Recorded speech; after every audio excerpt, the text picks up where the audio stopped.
While there are certain red flags that you should obviously look out for whenever you're meeting a new person, most of y'all are just scared of intimacy. You do not have the ick. Welcome to the Everything Works Out for Us podcast. My name is Marina, and I'm so happy that you're here to join me on this journey of embracing a growth mindset that's grounded in gratitude and self-awareness. I'm an REBT mindset life coach, actor, singer, content creator, and the bigger sister that you always wanted. And I'm ready to start turning our mental and emotional roadblocks into road maps. In each episode, I holistically utilize psychology, spirituality, and my own personal experiences to strive to empower you to step into your power and deeply connect to both your inner knowing and the world around you. Let's grow together. Hello, my beautiful listeners, and welcome back to the pod. Today we are getting close. We are getting personal.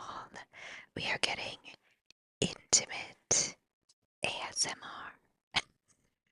Today, we are getting intimate. We're talking all about intimacy. One of my soul sisters, Gina, requested this topic and I couldn't resist. I thought it was a brilliant idea. I'm going to just dig deeper into all the do's and don'ts of intimacy, the different definitions and the forms of intimacy, and how true intimacy unlocks new layers of vulnerability and closeness in any form of relationship, not just romantic. Intimacy is at the base of any meaningful relationship, and it's something that many people crave, yet many people are unsure of how to achieve. With technology being at the forefront of our society, we're finding ourselves in a bit of an intimacy famine. And it seems easy to seek out intimacy, especially with dating apps being so prevalent, but it's kind of backwards because the convenience of being able to find someone new whenever you please has robbed a lot of us from taking the time to build and form more intimate connections. And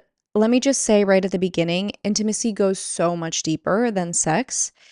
And I'm going to chat about all the kinds of intimacy today. So sex is just the tip of the iceberg here. If you're craving intimacy, but you're not sure how to achieve it, or find it or foster it, or if you think you may even have a fear of it, then this episode is for you. When you simply break down the word intimacy, you have into me, I see. According to the website Psych Central, intimacy is a sense of closeness and connection that transcends physical contact and may bring emotional, mental, and spiritual understanding to any relationship. Intimacy comes when both people in a relationship are willing to be open, vulnerable, warm, accepting, authentic, and can hold space for the other's needs. Intimacy develops when both people feel emotionally safe. Okay, so let's just cover the title of the episode right off the bat, the do's and don'ts of intimacy.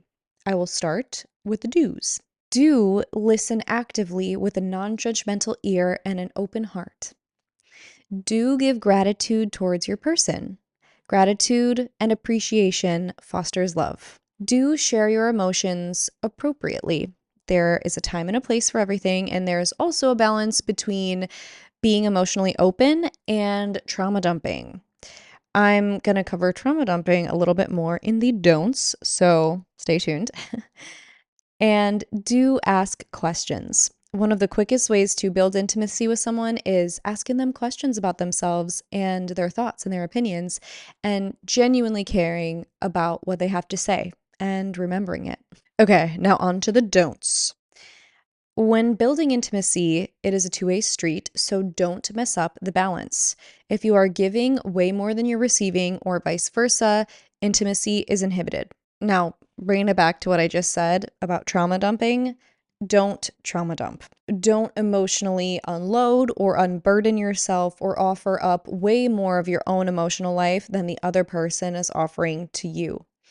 When we completely unload all of our unprocessed baggage onto someone else, this is unfair and it halts intimacy. This can create just an unequal dynamic in a relationship where then someone feels the need to either become the therapist or the caregiver, and it halts intimacy in that way because it's not equal. But along with that, even if it seems like two people are both being open and honest, them both trauma dumping can create a lack of boundaries and emotional codependency.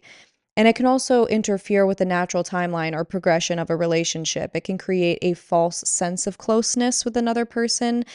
And this knowing of each other's traumas right off the bat doesn't allow room for two people to test their actual compatibility in any other aspect of their life because they feel this false sense of closeness. Cue crashing and burning. And lastly, don't view sex as the only form of intimacy. It's up for debate if people think it's possible to have sex without intimacy. Personally, I think so.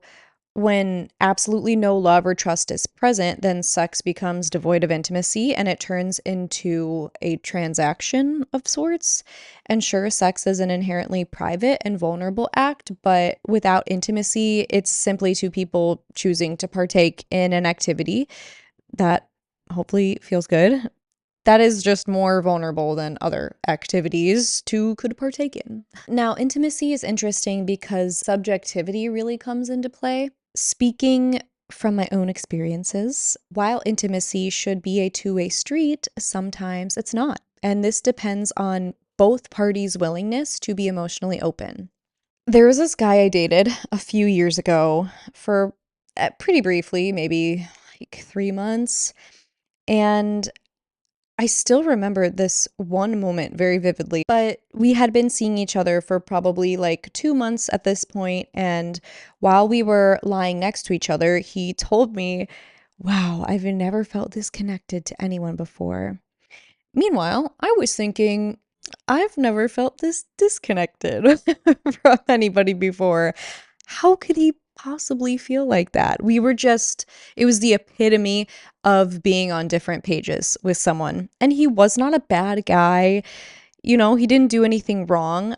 I just was not feeling that same connection. So naturally, my psychology loving little brain wanted to understand this more. And this is a conclusion that I've come to.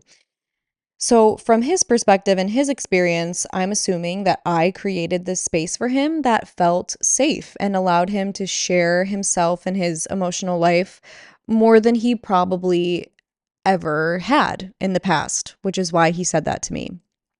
It would make sense, he's never felt this emotionally connected to someone because maybe he had never shared certain things about himself with anyone else.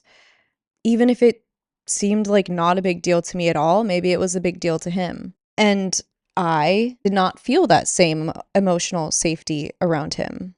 And again, it's not because he did anything wrong or that he made me feel unsafe, but I had definitely experienced deeper trust and had shared way more of myself emotionally with other people in the past. And I found it so interesting because, as I mentioned, while a true intimate relationship is a two-way street, each party can experience intimacy differently based on what each party is individually willing to give and receive. It's hard to open up to people, especially if you have baggage, especially if you don't really have emotional literacy or if you've never really been taught how to fully understand, feel, or share your own emotions. In general, this is not news. Women tend to have more emotional literacy than men, and that's just due to socialization and gender norms. So men may have a way lower bar, I guess you could say, when it comes to intimacy or expectations surrounding intimacy.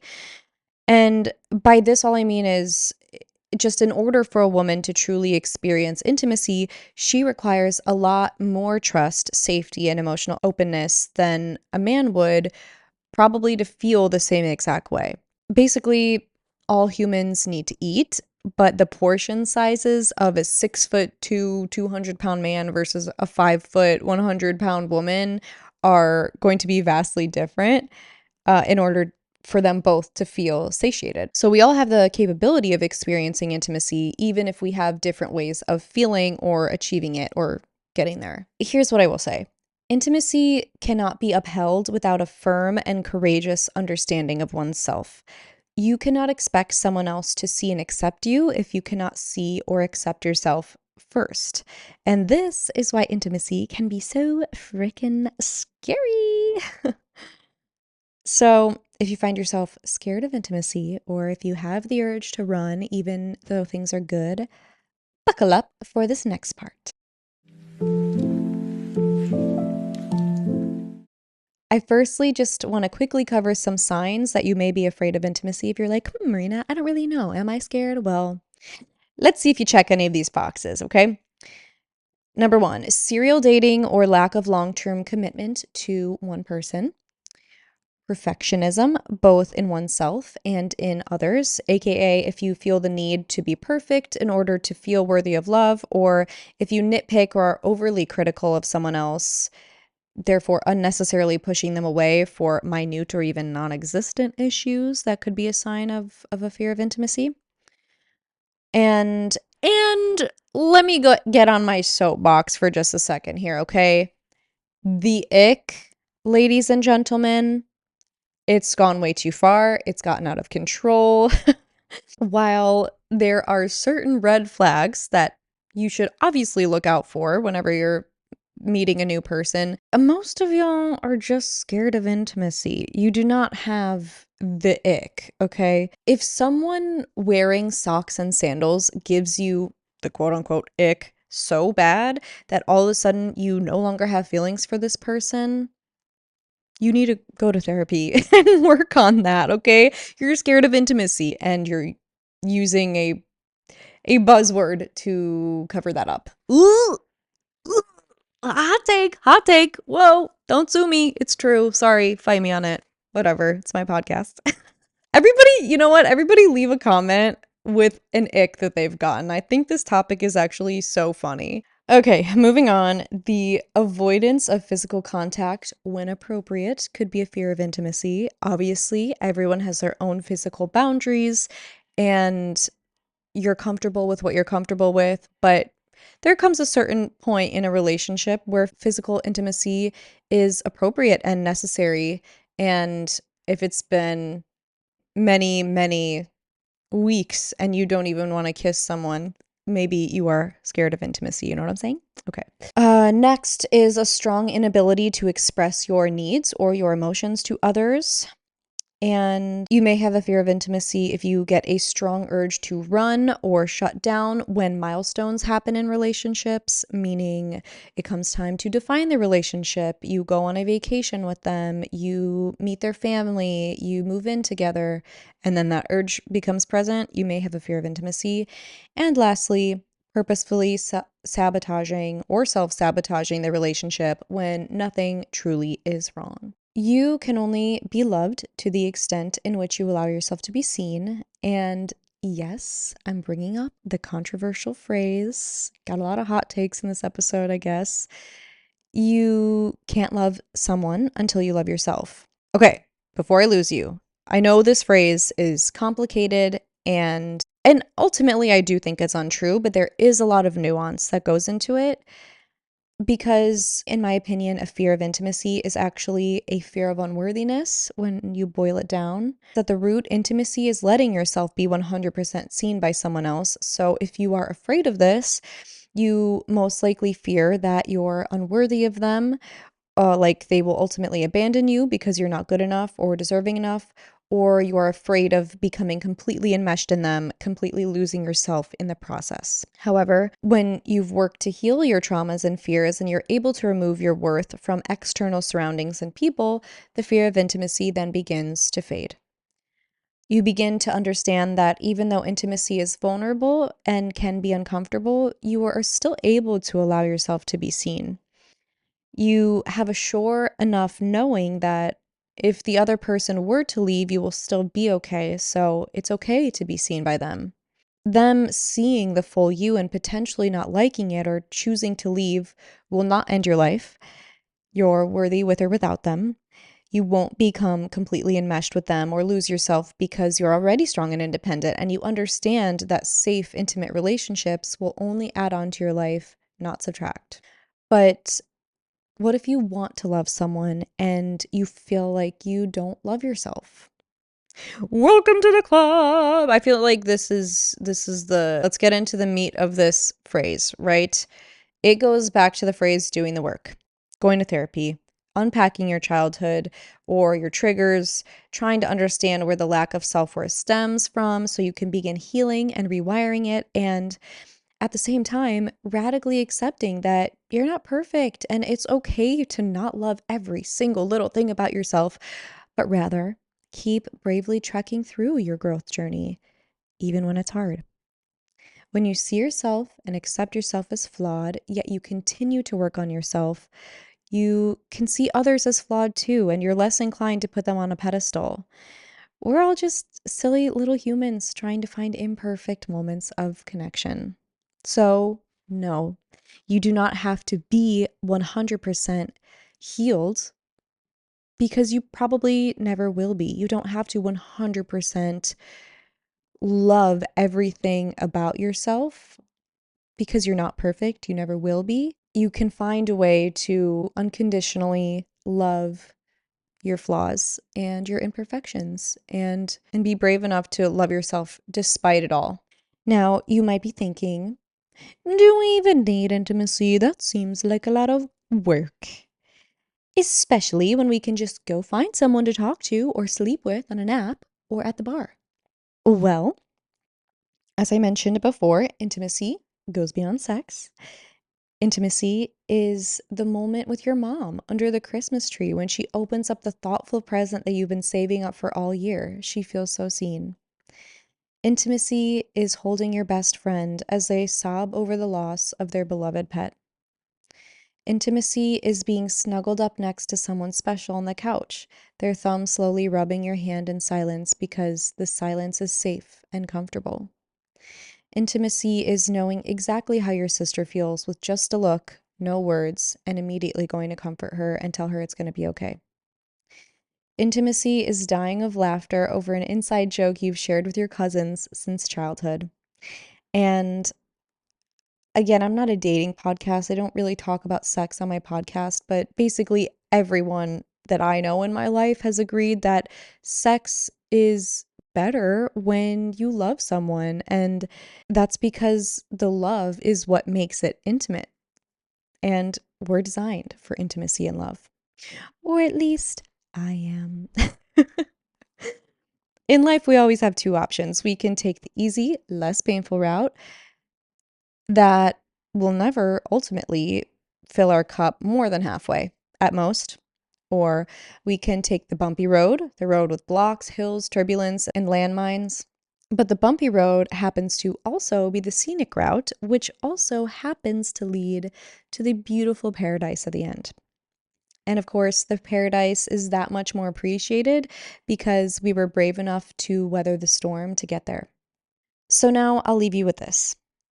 To be loved is to be seen by both oneself and to be seen by others. But when we allow ourselves to be seen, we open our arms to a world of love, connection, and fulfillment. So this week, I encourage you to put on your glasses, take a look-see, and make a more conscious effort to see others. Surprise them with their favorite coffee, compliment them, express your gratitude for them. Plan something for them that they wouldn't have planned themselves, but you know that they've wanted. Spend those extra 5 minutes together. Give them a hug with an even tighter squeeze. Ask them about their day and truly listen and truly care. And on top of that, make that effort to see yourself. Put on your contacts. Instead of numbing yourself out with a Netflix binge or a stiff drink at the end of the day, question yourself why your day stressed you out so badly. What exactly are you feeling? And let yourself actually feel it. Take some deep breaths. Use the nice perfume. Remind yourself how beautiful you are in the mirror. To be loved is to be seen. To be seen is to be loved. Thanks for taking the time to listen, and have a beautiful rest of your week.